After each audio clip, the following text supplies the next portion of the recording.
నమస్తే, నేను మీ నరసింహ తోట. క్లౌడ్ మీడియా నుంచి మీకు రేపు ఏదైతే ఎన్నికల ఫలితాలు ఉన్నాయో ఒక సర్వే రిపోర్ట్ని మీ ముందర ఉంచుదాం అనుకుంటా ఉన్నా. కూటమి గెలుస్తుందా, అధికార వైఎస్ఆర్సీపీ పార్టీ మళ్ళొకసారి అధికారం చేపట్టబోతుందా?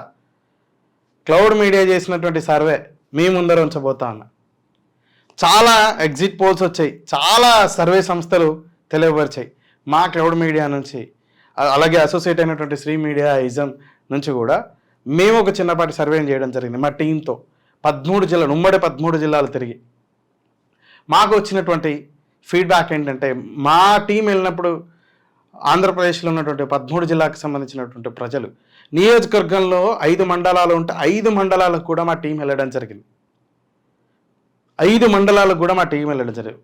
పదులు వందలు కాదు, వేల మంది ప్రతి నియోజకవర్గంలోని, ప్రతి జిల్లాలో ఉన్నటువంటి స్త్రీలని, యువకులని, వృద్ధులని, విఘ్నులని, ఎంప్లాయీస్ని, అన్ఎంప్లాయ్ని, వీళ్ళందరితో మింగిలైన తర్వాత తీసుకున్న సమాచారంతో, వాళ్ళ అభిప్రాయంతో క్రోడీకరించినట్టు ఒక రిపోర్ట్ మీ ముందు ఉంచబోతాం.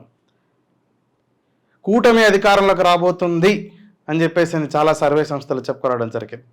సంచలనం సృష్టించినటువంటి కేకే సర్వే ఏదైతే కేకే సర్వే కంపెనీ కేకే గారు 164 స్థానాలు అని చెప్పేసి అన్నారు. కానీ 164 స్థానాల్లో కాకపోయినప్పటికీ ఎన్డీఏ అలయన్స్ ఏదైతే తెలుగుదేశం, బీజేపీ, జనసేన ఉందో, కూటమి అధికారాన్ని చేపట్టబోతా ఉంది. ఇది మాకు వచ్చినటువంటి సమాచారం. రాయలసీమ 4 జిల్లాల నుంచి దాదాపు 25 నుంచి 30 స్థానాల్లో కూటమి అభ్యర్థులు గెలవబోతా ఉన్నారు. నెల్లూరు, ప్రకాశం జిల్లా 24 నియోజకవర్గాల్లో దాదాపు 12 స్థానాలలో తెలుగుదేశం, అలాగే జనసేన, బీజేపీ కూటమి గెలవబోతా ఉంది. ఇక గుంటూరు, కృష్ణా, తూర్పుగోదావరి, పశ్చిమ గోదావరి ఈ 4 జిల్లాల నుండి దాదాపు 50 పైచిలకు స్థానాల్లో కూటమి అభ్యర్థులు విజయం సాధించబోతా ఉన్నారు. 2014 ఎన్నికల్లో తూర్పుగోదావరి, పశ్చిమ గోదావరి జిల్లాలలో 2 జిల్లాలకు కలిపి ఒకే సీటు వైసీపీ కైవసం చేసుకోవడం జరిగింది. ఆ ఫలితాలు చాలా వరకు రేపు 24 ఎన్నికల్లో, రేపు వచ్చే ఫలితంలో పునరావృతమయ్యే అవకాశం. గుంటూరు, కృష్ణా జిల్లాలలో 3-4 స్థానాలు మించి వైఎస్ఆర్సీపీ గెలుచుకునే అవకాశం లేదు. మిగిలిన నియోజకవర్గాల్లో దాదాపుగా కూటమి అభ్యర్థులు గెలవబోతున్నారు.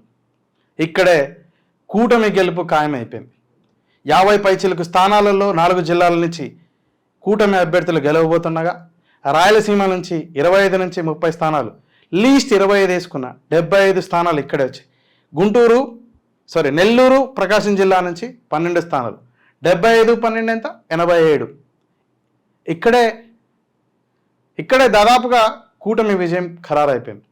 ఇక 3 జిల్లాలు ఏవైతే ఉన్నాయో, శ్రీకాకుళం, విజయనగరం, విశాఖపట్నం. శ్రీకాకుళంలో దాదాపు 7-8 స్థానాలలో 7 తప్పనిసరి, 7+1 మరొకటి కూడా అవకాశం ఉన్నది.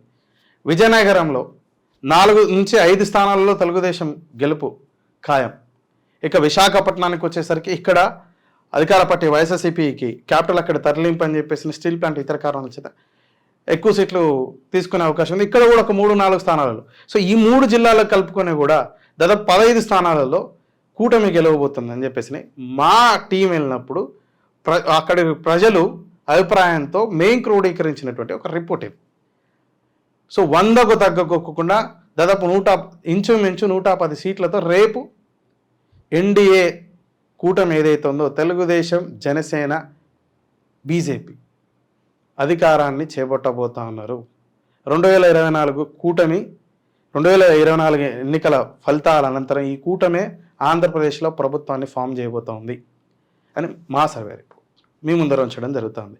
అయితే ఈ కూటమి విజయం సాధించడంలో కీలక పాత్ర ఎవరిదంటే, సుదీర్ఘ రాజకీయ అనుభవం కలిగినటువంటి చంద్రబాబు నాయుడుది కాదు, నరేంద్ర మోదీ, దేశ ప్రధానమైనటువంటి బీజేపీ పార్టీ రథసారథి నరేంద్ర మోదీది కాదు.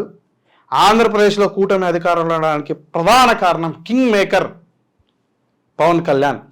ఇది మా శ్రీ మీడియా, ఇజన్ క్లౌడ్ మీడియా టీం వెళ్ళినప్పుడు యువత, కాపు సామాజిక వర్గం ఎక్కువగా ఈ కూటమి వైపు మళ్ళడం కారణం చేత అధికారాన్ని తీసుకోగలుగుతుంది.